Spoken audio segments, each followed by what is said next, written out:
Oi, gente! Hoje é um novo vídeo para o 8º ano, uma nova atividade. Vamos lá comigo para o caderno Trilhas, beleza? Então vamos aí, página 116 do caderno Trilhas de Aprendizagens, atividade 4, Revolução Industrial, trilha de conhecimentos. Leia o texto e responda às questões. Bora lá. Conseguir um número suficiente de trabalhadores era uma coisa. Outra coisa era conseguir um número suficiente de trabalhadores com as necessárias qualificações e habilidades. Ou seja, uma coisa era conseguir trabalhador, né? Outra coisa era conseguir alguém que soubesse trabalhar em fábrica, em máquinas, né? Daquela forma fechada dentro de uma fábrica. Mas vamos continuar aí.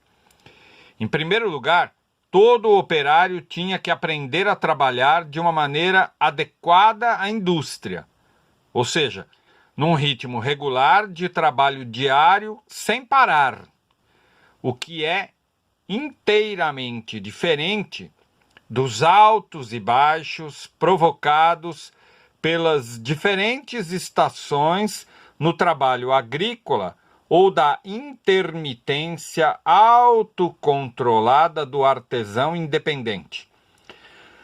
Duas coisas. Primeiro, quando ele fala aí de estações no trabalho agrícola, altos e baixos das estações do trabalho agrícola, você tem que pensar o seguinte: as pessoas trabalhavam no campo e na Europa as estações do ano são muito bem definidas. O inverno é muito frio, neva. O verão é até bastante quente, os dias são muito longos, começam lá pelas 5:30 da manhã e às vezes, dependendo do lugar da Europa, por exemplo a Inglaterra, é 10 horas da noite e o sol ainda não terminou de se pôr. Isso faz com que o ritmo de trabalho seja muito próprio, sem contar que o trabalhador do campo, ele segue o ritmo da natureza, e a natureza tem um ritmo muito mais lento do que o ritmo de uma indústria, né?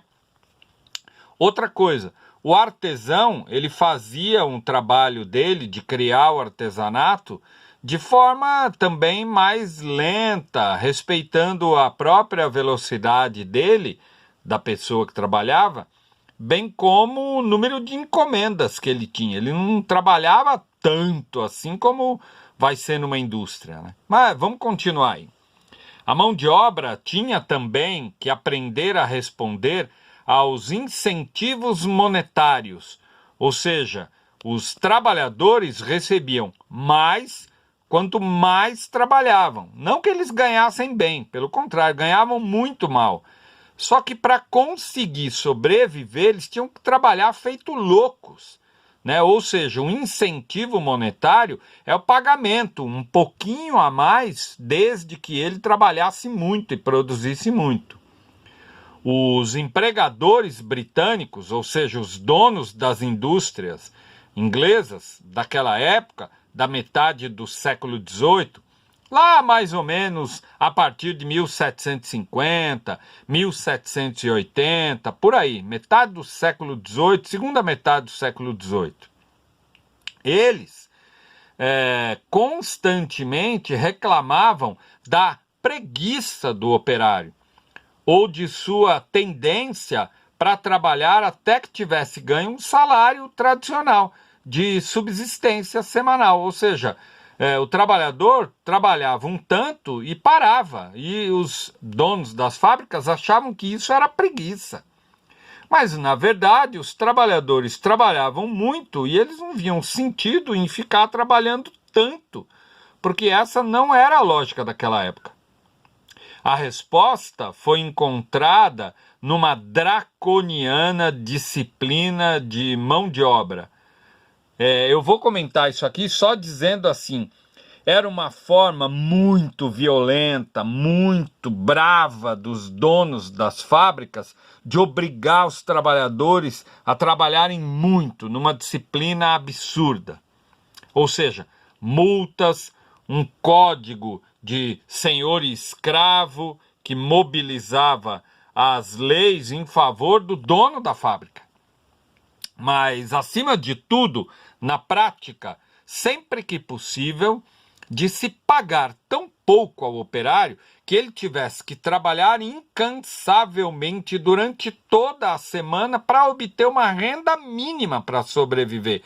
Ou seja, o jeito que eles encontraram para fazer o trabalhador trabalhar muito era pagar pouco, bastante pouco. Assim ele ia ter que trabalhar demais para conseguir sobreviver.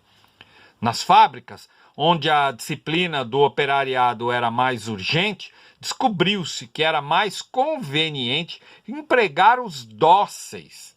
E também eram trabalhadores que ganhavam menos, ou seja, as mulheres e as crianças, né? Eram mais facilmente pressionados, né?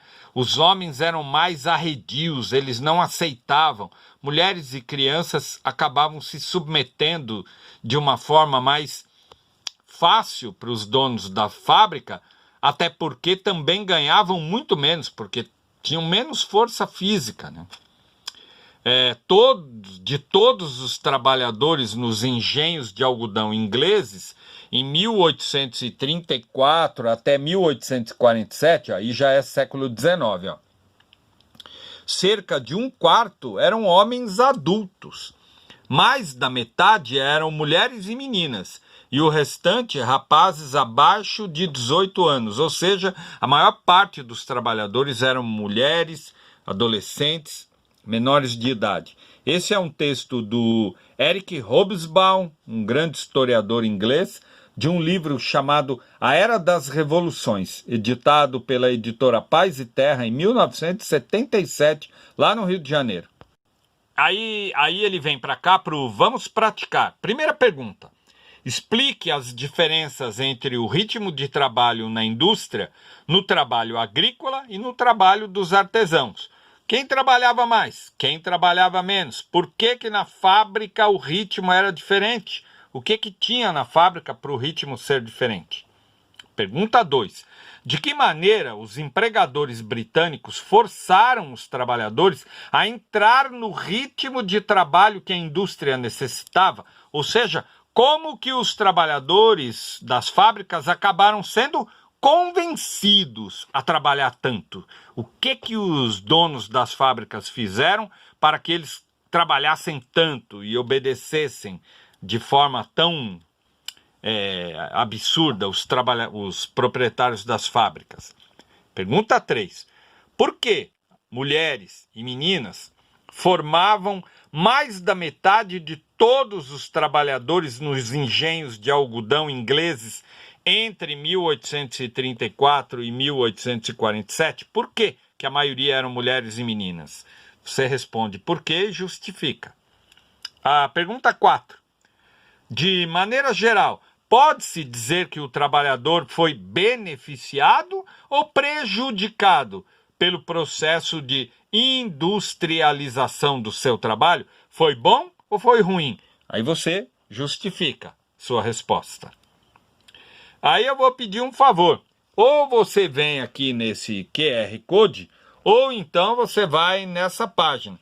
Eu vou, para você saber mais sobre Revolução Industrial, eu vou fazer o seguinte, eu vou colocar o link dessa página lá na atividade que eu vou pôr no Classroom da gente. Tá legal? Gente, um beijo, fiquem bem, tudo de bom.